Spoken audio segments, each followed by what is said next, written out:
Hello and welcome to the Hawaii Housing Report. I'm Patrick ONeill, Principal Broker Owner of Luxury Homes International. And with me today is Hawaii's favorite economist, Mr. Paul Brewbaker. How are you, Paul? Aloha. Aloha. Um, well, a lot to get to as usual. Before we jump into the housing numbers, let's talk a little bit about the Fed's actions and the expected increase of rates coming up in their meeting next week. As you may know, since we met last time, mortgage interest rates hit an all-time high for the last 20 years of 7.5%. They've since then come back down. We'll go into detail in a moment. Want to get your thoughts. What is it going to take for the Fed to ease off this tightening and to start to loosen up again and perhaps not raise rates?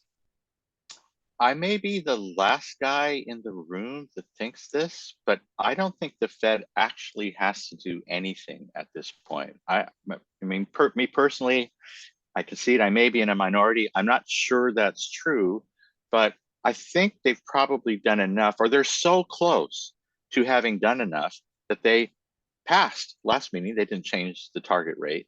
And the only reason this coming meeting, people are saying or people are still saying that they should increase the target rate, is because they got all freaked out a week or two ago about something, I don't know what, and mortgage rates went through the 7% number, and we'll talk to Andrews about that. But I mean, it was just kind of like people got crazed about this again. And then the inflation number came out, and it was down from 4% to 3%. It was down from 5% to 4% to 3%. Wait, it was down from 7% to 6% to 5% to 4%. Now it's 3%. Well, So, will it take that number to actually be two, do you think, when the Fed says, okay, that's enough. Well, now we're no, going to but start that's to too relax. late, right? The Fed monetary policy works with a lag of a year to 18 months. So, what people should be thinking about now is, what will the inflation rate be at the end of 2024? Bro, it's going to be 2% next month. Not even. Not to mention 18 months from now. 18 months from now, nobody will even remember that we had this Freaky Friday in June when, I mean, that's an opinion, obviously, Yeah, and I other people understand. have a different opinion. And Paul, let me pull up something. This is what Chairman Powell said after the last Fed meeting. I just want to get your reaction to it. So I'm just going to skip to the part in bolded. Uh, we now see housing putting in a bottom and maybe moving up a bit. We're watching that situation carefully. I do think we'll see rents and house prices filtering into housing services inflation, and I Mhm. don't see them coming up quickly. I see them wandering around at a low level. What do you make of that? What do you make of those comments? So you remember before the pandemic, home prices, at least on Oahu, were appreciating at a relatively steady rate, about 4% per annum. And then after the pandemic started and people began working at home and people began thinking about everything from where they wanted to live, how they engage in retail, where they go to dine, or whether the dining comes to them, and all this, right, post-pandemic working from home and e-commerce type of adjustment, it changed there was a big shift in the demand for housing that seemed to work to the advantage of single family homes and suburbs and exurbs and so on, and a big punch out in prices. That shows up eventually in the CPI. Now you have to be careful, because only the prices of homes that are being sold are being registered. Everybody else is just sitting in their house with their 3% mortgage. Their Right. home housing costs are not changing. So it takes a while for that punch out in prices to show up in the CPI. When rates went up, home prices pulled back, and that's going to show up in the CPI. And now they're actually rebounding a little in 2023. And all that gyration is what Jay Powell's talking about, creeping into the CPI, then maybe backing off and maybe wandering around for a while. I see. Okay. Well, that makes sense. That makes sense. Um, let kind of segue this whole conversation into what really matters, which is the mortgage rates for us Mm-hmm. anyway, right? In real estate.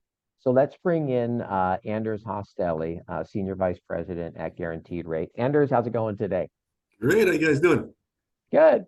Good to see you again. Good to see you again. Hey, Anders, so you're the one that told me and gave me the data, but we reached almost 7.5% a couple of weeks ago. Hmm. Um, since then, what's happened to rates? Rates have, it's funny, they really back off to the level that when we talked about rates last month. So they're in the high sixes right now. So yeah, they almost hit like 7.5%. I know when I think you had asked me that day, we were talking about kind of economic news and what was going on the bond market, but the mortgage rates, they'll track the 10-year treasury with a risk premium, and we talked about it before, which is very high right now. So yeah, Hmm.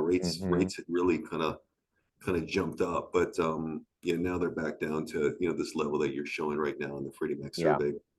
This is from Freddie Mac from this morning. Now, let's just use that 7.5 because it is a pretty Hmm. dramatic number. Hmm. You've been in the business for a long time. When's the last time we hit rates that high? It's funny because I can even remember when I manage now. Only now I don't do individual loans, but I did back then, and I remember it was in the early 2000s. So it was like right before 2000 9/11. So it must have been like 2001.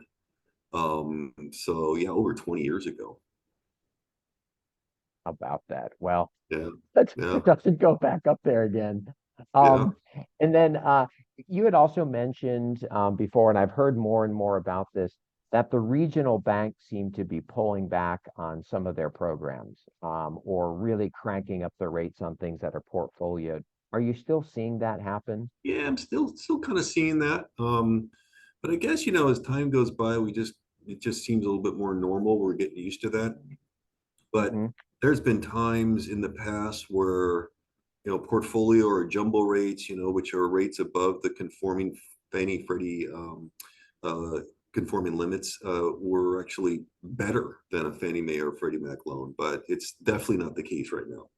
And that's because those are generally portfolioed. That is correct. Yep. They have to I go got on the bank's balance sheets. Yep. Okay. And then I know you look at loan originations and loan locks. Any changes from last month or still pretty quiet Eh, overall? it's still pretty quiet. I mean, I know you're going to talk about that with Paul, but I mean, one of the constraints, obviously, is just the lack of inventory. So we're still there's a lot of people out there looking, um, and we're pre-qualifying people, but they just can't really find, that right house or the house that kind of fits, because of Right. there's just not that many homes on the market. Not that many homes. Yeah, we'll Yeah, talk about that in a minute. And I think you're the one that told me, but it's something like 85% of the existing mortgages are below 4%. yeah. And I think something like 60% are maybe so 85 below 5%, 60 below 4%, something like that. And so sellers just simply aren't going to move. So yeah, so let's say then you're thinking, okay, what would help get more homes on the market? Yeah, if we see, once we start, and I don't know when that's going to be, rates back, How could like happen? maybe down a percentage point from where they're at now, or into the mid low fives, then I think then it's a different, it's a different kind of conversation. Well, I have a 4% mortgage and now I'm going to get a 5.5. Okay. But if I got a 4% mortgage and it's like, whoa, to get it, I have to be at 6.75. That's a big difference in, what that monthly payment would be. Right. Maybe I'll just stay where I'm at. I'm not going to sell. And what about the adjustable rate mortgages? Any good rates, or they're still really kind of a close spread? Yeah, there's a close spread still. Yeah, I pretty see. close spread. Yeah. So not much room there. And there's been no new loan programs or anything that teaser rates get people in early Well, or what we're seeing, like we've come out with it too, where it's like, oh, you can put as little as 1% down, and then our company will give a grant for the other 2%, of the three that is technically the down payment. So there's kind of programs along those lines to try to help from a down payment standpoint. But still, when you look at what the mortgage rate is on that, I mean, the payment is still quite high. I Uh, gotcha. yeah. Okay. Mhm. Understood. Okay, well, let's end up with the lightning round here where points are worth double. If you're Mhm. ready now to put you on the spot, and don't worry. Okay. Okay. Will mortgage rates go over 7.5% again this year? I don't think so. Okay, all right. 1 year from now, where do you think the 30-year fix will be? Okay, so let's remember this. Okay, so where are we? We're July into 1 year July. from now. All right, so I'm gonna get 5.25. I'm gonna say five and a Okay, quarter. Yeah, okay, yeah, all yeah, right. yeah, All yeah, right, yeah. and then And then what is I think you might have alluded to it earlier, but what is sort of the magic rate where buyers and sellers all of a sudden become engaged again and back in the market? Yeah, it's about there. I think it's 5.5 or a little bit under 5.5. Yeah. Okay. Yeah. Checking with the judges, they said correct. Oh, those are all right. Yep. Ding, ding, ding, ding, ding. Well We'll done. see. Again, these are just Hey, my opinions. yeah, no, I know. We Yeah, won't hold you to it, or maybe we right. will. Yes, but Anders, it's always a pleasure to see you, and I really appreciate all the information that you send throughout the week and having you on here to really tell us what's happening out in the field. So stand by. We're going to be right back with economist Paul Brewbaker, and we're going to jump into the housing numbers. Thank you very much.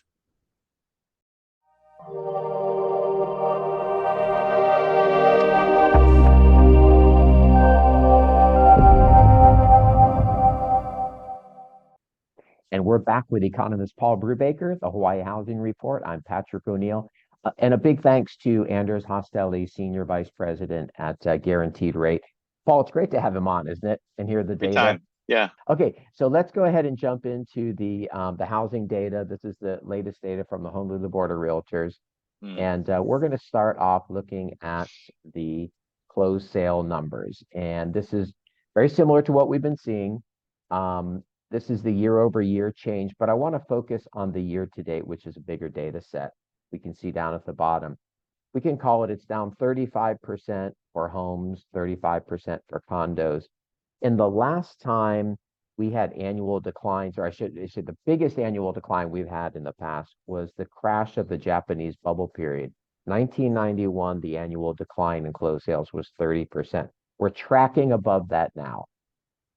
This might be a record. It certainly feels a lot different than that period of time, because that period of time, everything was unraveling. Sure. I think you have to be careful not to conflate what happened with great intensity for several months between November of last year and February of this year with an entire 12 months of catastrophic decline, which is what we were seeing at the back end of the Japan bubble. So Yeah. we may get close, but I think right now the data are dominated by an extremely low V-shaped bottom in January of 2023. And as the year progresses, my guess is that sales volumes will actually stabilize at a level that we would recognize if we were, back in 2013 instead of 2023. Oh, interesting. Okay. All right. Well, let's continue on. Active inventory up about 15% for homes and up 16% for condos. Good news for buyers. There is more inventory. There are more options on the market today than there were last year. The kind of anomaly in this cycle is the new listings, which are down 17% for homes, down 22% for condos. And we just talked about what this is. These are people who are locked into their low mortgage interest rates, correct? Oh, yeah. I mean, if you move, you have to get a mortgage that's twice as expensive, essentially. Yeah. Yep. So, okay, if we factor in closed sales against active inventory, we come up with month supply of active inventory. This is always a good gauge of whether we're in a buyer or seller's market. This is up 73% to 2.6 for homes, up 75% for condos at 2.8.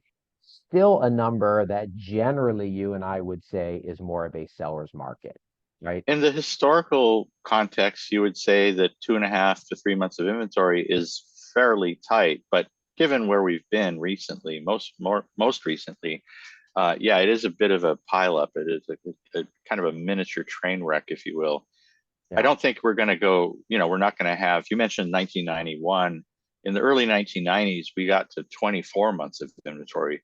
So 2.4 months or, 2.6, 2.8 months. 24 months remaining. 24 months remaining in condos in 1994. Yeah.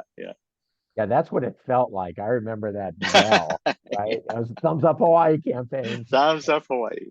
And and another thing I'll point out, despite more inventory, lower sales, last month 45% of homes and 45% of condos sold at or above the list price.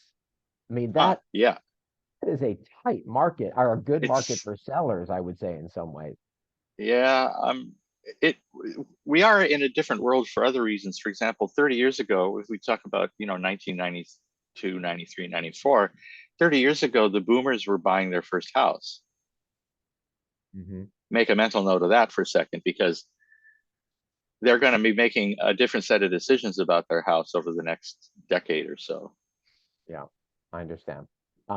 Okay, and then finally, pending sales.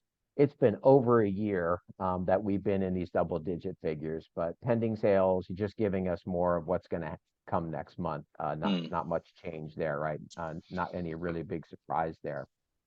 Paul, let's just take a real quick break. We come back, we're going to talk about pricing, and I want to know what you think or where we are on the long-term trend line, and most importantly, where are we going? What do you think is going to happen in the next year in pricing? Yeah. So Okay. stand by. We're going to be right back with economist Paul Brewbaker.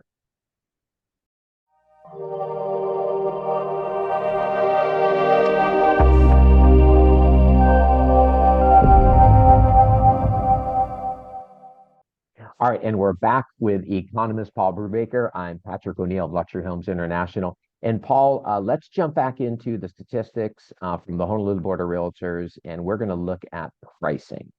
So let's come back here and median pricing.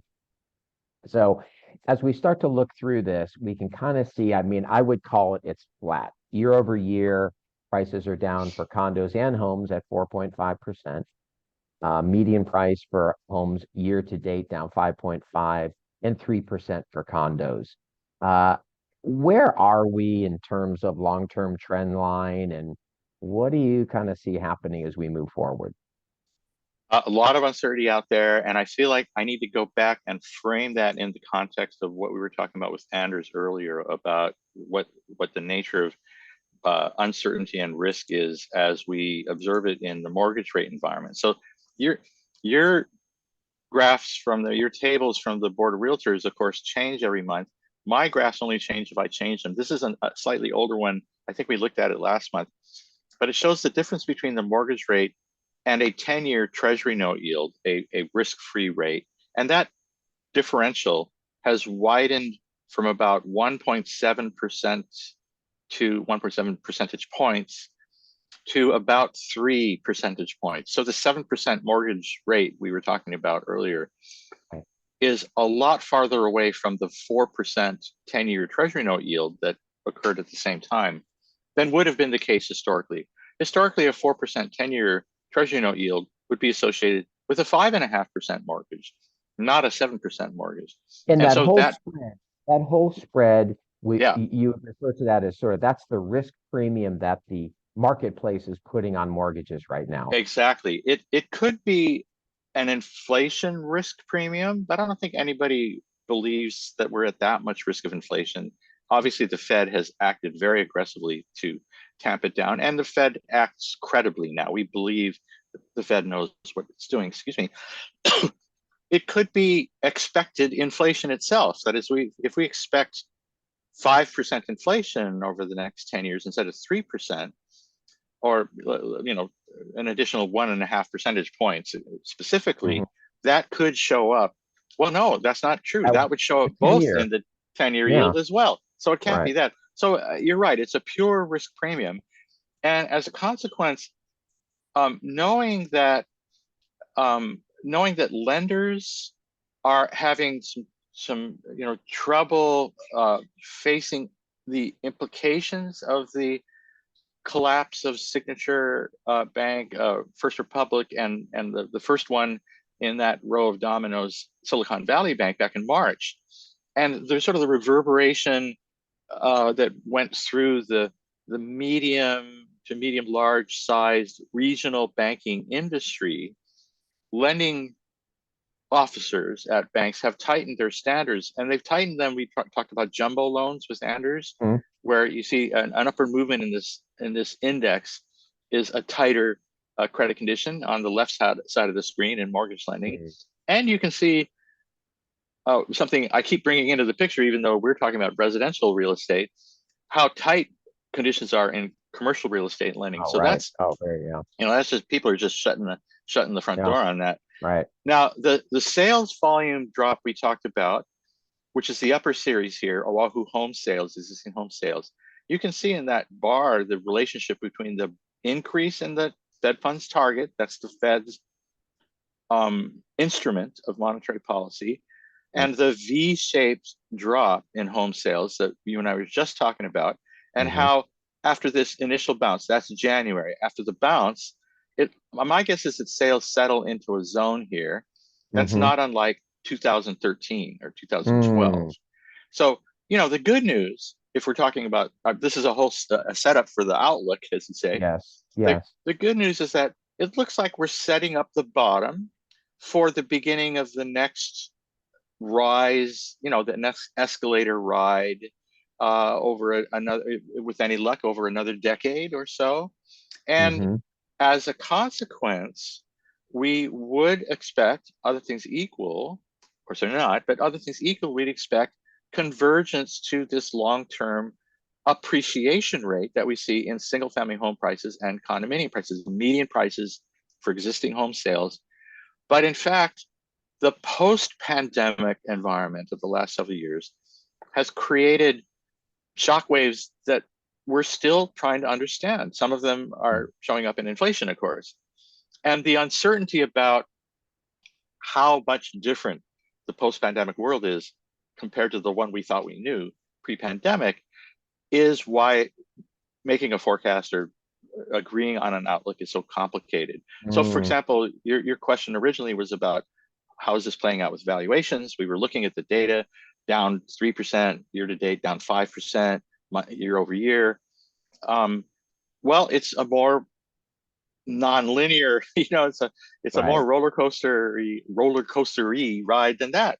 Because on trend in the first 6 months of this year, yes, home sales now are lower than they were in the spring or early summer of last year. But the spring or early summer of the last year was right at the moment that the Fed was shutting the door and on low interest rates. And we were in the process of going from 3 to 7% mortgage interest rates. Now, in the first 6 months of this year, home prices have started rising again. So if you're getting what's it called when anyway, it's not rubberneck, but when you're getting losing your memory, like if you're losing your mind, losing. What is it when you get hit by a car and people have neck problems? Right, you're getting whiplash. If you're getting whiplash from the way prices are going, oh wow, what's going on? It seems like we're going to get back to a trend like we used to have, a modest trend at 4% with a 2% inflation rate, something like that. But we've got to go through all of this bumpiness at the moment, the bumpiness to which Jay Powell was referring in trying to help reassure people that home price volatility or variation is creeping into the CPI, but eventually will settle out. So maybe let's not have a panic. Chill out a little bit. Chill out a little bit. And then that long-term trend line, I know we just had it up, but it's around 4%, 4 and change. Well, it was in the last decade, and as it turns out, we can go, even farther back in time and take out the inflation, because inflation used to be higher on a systematic basis 30 or 40 years ago. When you take out the 2% inflation that it's reasonable to expect in the future from your framing of the appreciation rate outlook, and if you take out the actual inflation rate we had back in the day when it was higher than it is now, you end up with about a 2% real appreciation rate. I mean, it's somewhere between 1 and 3. I got you. I totally get it. Okay. All right. Okay, we're going to hit the speed round now. I'm going to ask you these questions where we're double points. Before we do that, if you're watching this on YouTube, enjoying it, please give Paul a thumbs up down below. Subscribe to the channel so you don't miss next month. And by the way, we are going to have a island-wide report coming up next month. So stay tuned for that, and we're going to hit each island separately so you'll know what's happening there. Okay, Paul, here we go. Speed round. 1 year from now, what do you think the mortgage rate is, the 30-year mortgage? Whatever Anders said. 5.25. Good answer. Okay. I believe it's perfectly feasible that we could be in the 5 to 5.5% range a year from now, and I would say even sooner, as confidence builds in the consequences of what the Fed already has done. Right. Okay. And then 1 year from now, home prices lower, higher, about the same. A little bit higher, but my guess is they'll appreciate at a slower rate. I got to tell you, the supply problem is a severe one. It really is. This, we've talked about, it's not just the new home supply, and that's ridiculous. But now the existing home supply, because as we've observed, people are trapped in their house with a 3% mortgage. Right. It could cast a shadow on listings, and of course production could continue to be constrained in the new home space for some years to come. It certainly is. I mean, the rates there and also the construction prices, at least here in Hawaii, is constraining some of those projects I'm hearing from developers in the high-rise space, which is where, if we get serious about Oahu, it's got to be high density. Yes. I'm hearing $1,000 a square foot to build a building. Jeez, really? Oh, that's crazy. Yeah. Well, we had that big materials cost inflation a couple of years ago, building materials. Interesting. Yeah, there's an article today, I think construction costs up 19% compared to last year for the But it was up right 30 now. or 40% at one time, 3 years ago. Yeah. Okay. Final question on the speed round. Condo prices a year from now, up, down, about the same. Slightly higher. Okay. All right. I'm going to check with the judges. I'll get back to you next time I see you. Let you know if the outfit's right. Yeah, right. Let me know if Anders is right. That's right. That's right. Because if he's right, I'm right. I know. And then, Paul, next time I'm going to see you, we're going to do this. We're going to do our annual event that we've done for over 15 years, live at Wailea Country Club. It's invitation only. Sorry if you're watching this. But really looking forward to that. And then, like I said, right after that, we're going to do something for all the outer islands. So, Paul, thank you very much. Neighbor islands. They're not outer islands. They're neighbor islands. All right. Thank you. Thank you for correcting me. Okay. Well, anyway, for everybody who's watched, hope you enjoyed this. And we will see you next month. Until then, be well, take care, and aloha. Aloha, Patrick. Bye.